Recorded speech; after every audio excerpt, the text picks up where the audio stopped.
Throughout the years, people have seen the Portuguese league as a B-tier farmers league. 2 or 3 teams competing for the title, another one fighting for 3rd place, and the rest being mediocre, always playing defensive football whenever they faced the 3 giants. After a while, it got repetitive. It didn't matter if it was Moreirians, Feirians or Foreians, they all play the same. Low block, long balls, and lots of wasted time. I mean, it was understandable. Managers want to keep their jobs, and most of the time, ensuring their club isn't relegated is a top priority. That's what keeps them relevant, and that's what opens up other opportunities in first-tier clubs whenever they get fired. But lately, we've started to see some much-needed change. Estoril Praia, a team with no superstars and no millionaire investor, has become one of the most entertaining sides in all of Europe. And it's all thanks to a crazy Scotsman who doesn't care about winning. So today, I've decided to showcase the defiant story of Estoril. How a club inspired by the Brazilian national team eventually fulfilled its purpose, and ultimately how their style might change Portuguese football forever. But first, let me give you some context. Grupo Desportivo Estoril Praia was founded in 1939, months before the start of World War II. And that's not the only historical reference this club holds. Estoril has always been a very wealthy region, not only in Portugal, but in the entire Iberian Peninsula. And it was just a few minutes away, in Cascais, where mainland Portugal witnessed its first ever football match in 1888.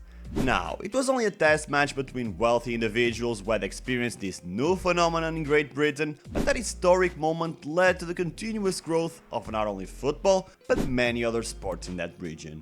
Estoril was only founded around 50 years later, but the rise to the top of Portuguese football was extremely fast. Just 5 years after they were founded, they played in their first ever Portuguese Cup final against Benfica. Though they also made history by being part of the most lopsided final in the competition's history, losing 8-0. But in 1947 and 1948, they cemented their place as the fastest rising team in Portugal when they finished in 5th and 4th place respectively.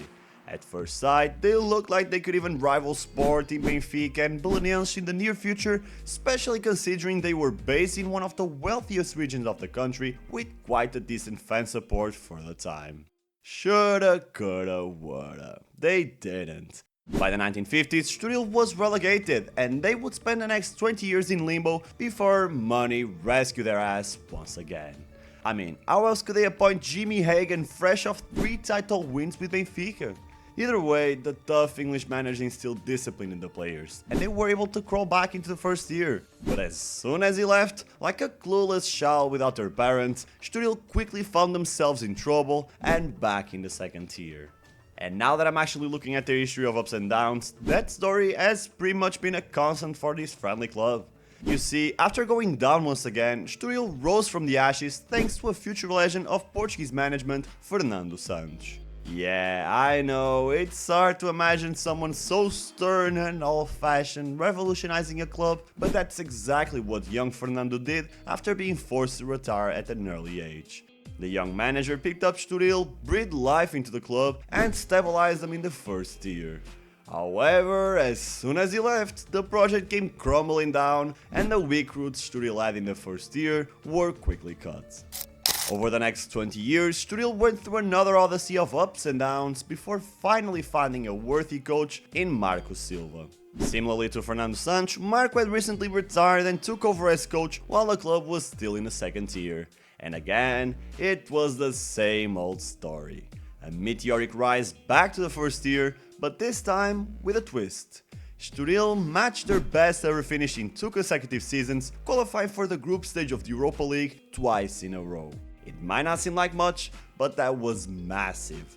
Other than Braga and the 3 giants, no other club in the past 10 years has been able to make it to a European group stage in 2 consecutive seasons. Still, Evandro, Licá, João Pedro Galvão, Steven Vitória, and most importantly Marco Silva left for bigger and better things. So Estoril eventually fulfilled that same old prophecy and went down in 2018.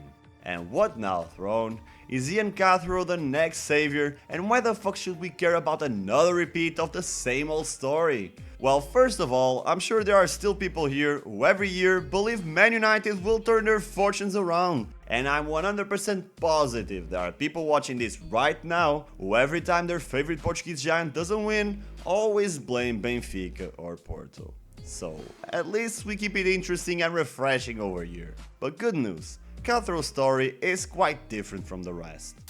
In the past golden periods of Estoril's history, the focus has always been on their overachieving results and sudden rises.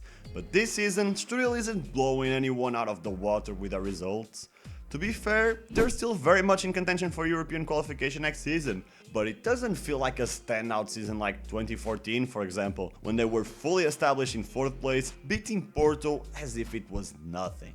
Nope, Estoril has the 3rd worst defense in the league, they've lost all their matches against the Giants, and they've been eliminated from the Portuguese Cup right in the first round, but fuck are they entertaining.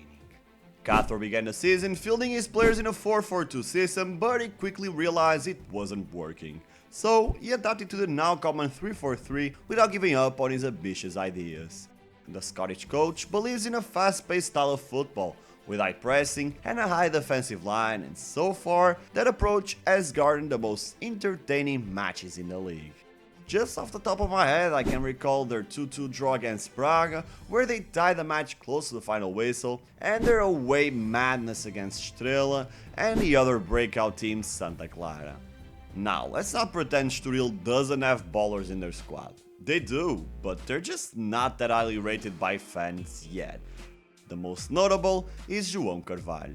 This Benfica Academy graduate had to go abroad to develop as he found no space in his original club. The 28-year-old has collected stints with Almeria, Nottingham Forest and Olympiacos, where he won the Conference League last season.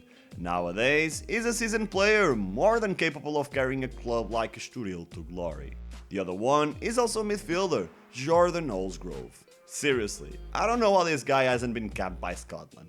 I remember watching their matches in Euro 2024, and the Scots had no creativity whatsoever, just long balls after long balls hoping for a miracle. I'm not saying Olsgrove would be a surefire starter, but he could definitely be a nice option from the bench, considering he's been perhaps the most consistent playmaker in the Portuguese league. I wonder where this team would be if they had a reliable striker and a line of solid defenders. Because at the end of the day, while that positive approach has earned them points against weaker teams that they would probably struggle to put away, it has also cost them matches. Let's look back at the last time they faced Sporting. Estoril played kamikaze style. They offered the ball to Sport in their last third of the pitch, only to get it back and launch fast counter-attacks with numerous options. This could have worked, but they also could have gone to halftime losing 4-0. But again, that's what's admirable about Cathro. He's out there to entertain people, envisions a style that he, as a fan, would love watching.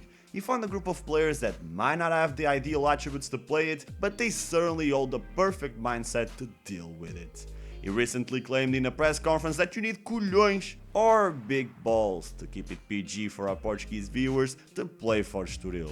And I couldn't agree more. Every team used to play the same way against the Giants.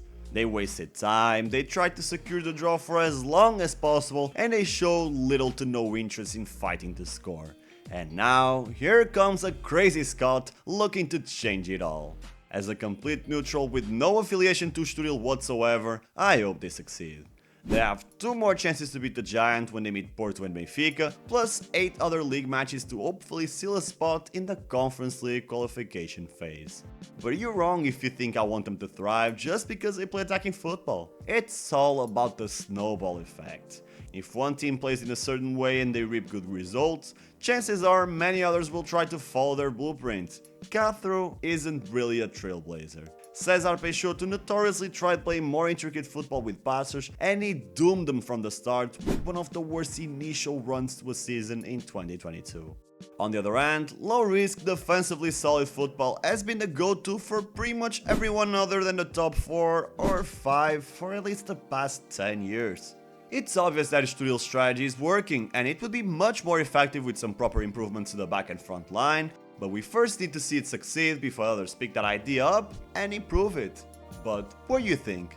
Can Estoril pick up a 5th place finish, or will their reckless playing style crash and burn them? Let me know your opinion in the comments, and if you're curious about Portuguese football, then you're in the right place. I've already covered many other small clubs such as Santa Clara, which you can watch just by clicking on the screen. I'll see you there.